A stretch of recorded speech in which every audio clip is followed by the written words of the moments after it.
पालकमंत्री उदय सामंत यांनी रत्नागिरी जिल्ह्यात विकासाची कामं चांगल्या प्रकारे केलीत। त्यामुळे रत्नागिरी जिल्ह्यातील महायुतीचे सर्व उमेदवार आणि नगराध्यक्षपदाचे उमेदवार चांगल्या मताधिक्याने निवडून येतील असा विश्वास भारतीय जनता पक्षाचे स्टार प्रचारक आमदार प्रसाद लाड यांनी व्यक्त केला आहे।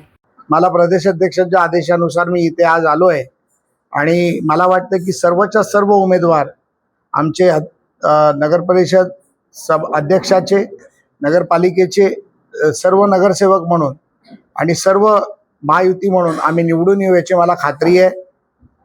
राज्याचा विकास करत असताना राज्याचे मुख्यमंत्री देवेंद्र फडणवीसांनी जो शहराचा विकास आणि ग्रामीण भागाचा विकास हा मुद्दा घेऊन ज्या पद्धतीमध्ये राज्याचा विकास नियोजित केला आहे, तो विकास तळागाळापर्यंत जाण्यासाठी नगरपालिका, नगरपरिषदा, जिल्हा परिषदा, महानगरपालिका या सक्षम करण्याच्या हेतूने आता अनेक वर्ष काही अडचणीमुळे सुप्रीम कोर्टात अडकलेल्या निवडणुका आता पूर्णत्वाला जात आहेत।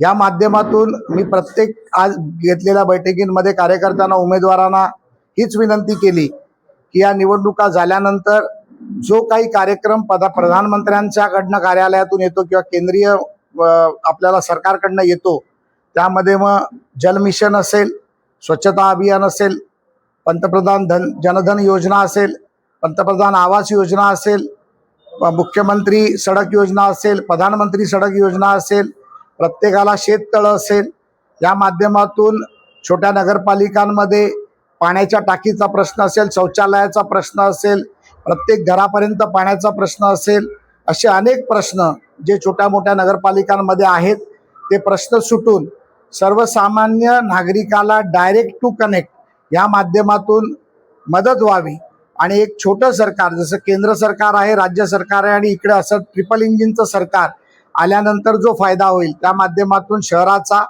ग्रामीण भागाचा विकास निश्चितपणे होईल याची मला खात्री आहे।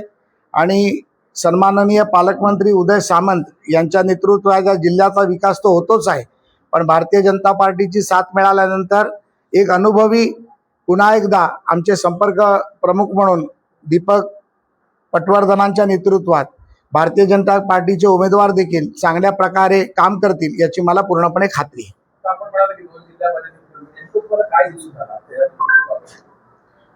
या जिल्ह्यामध्ये संपूर्णपणे भारतीय जनता पार्टी आणि शिवसेना ही एकत्रितपणे काम करते आहे।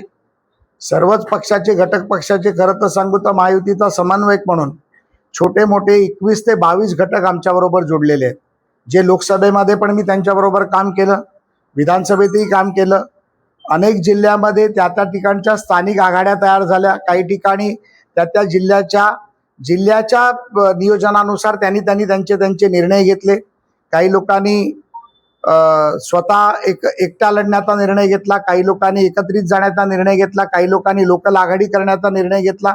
परंतु ज्या ठिकाणी ह्या निवडणुका होत आहेत त्या निवडणुका राज्य सरकारचं ध्येय धोरण, मुख्यमंत्र्यांचा विकासाचं धोरण, उपमुख्यमंत्र्यांची त्याच्याबरोबर असलेली साथ, हा विकासाचा मुद्दा कॉमन घेऊन आम्ही पुढे जातोय। रत्नागिरी जिल्ह्यामध्ये निश्चितपणे मला खात्री आहे की उदय सामंत साहेब जे मुख्यमंत्र्यांचं, उपमुख्यमंत्र्यांचं धोरण घेऊन पुढे जात आहेत, त्याच धोरणाला पुढे घेऊन या रत्नागिरीचा विकास निश्चितपणे होईल।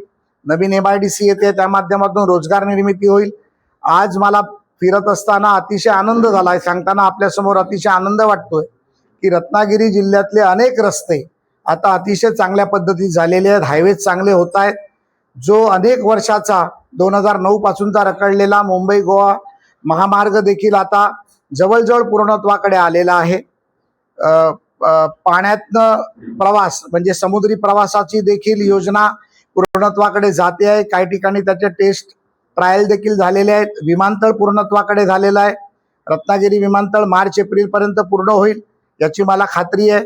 पालकमंत्र्यांच्या मते तर ते डिसेंबर एंडपर्यंत किंवा जानेवारीपर्यंत सुरू व्हायला पाहिजे, त्याचा प्रयत्न त्यांचा चाललाय। आणि अनेक असे प्रकल्प सुरू झाल्यामुळे रत्नागिरी जिल्ह्याला एक वेगळ्या प्रकारची झळाळी, एक नवचेतना निर्माण होईल आणि होणाऱ्या भविष्यात महाशक्तीपीठाच्या माध्यमातून त्यानंतर चिपळूण ते सातारा सांगलीचा जो कनेक्टिव्हिटीचा मार्ग आहे, रेल्वे मार्ग आहे, त्याचं लवकरच काम सुरू होईल आणि रत्नागिरी हा एक प्रमुख जिल्हा या कोकणातला तयार होईल याची मला खात्री आहे।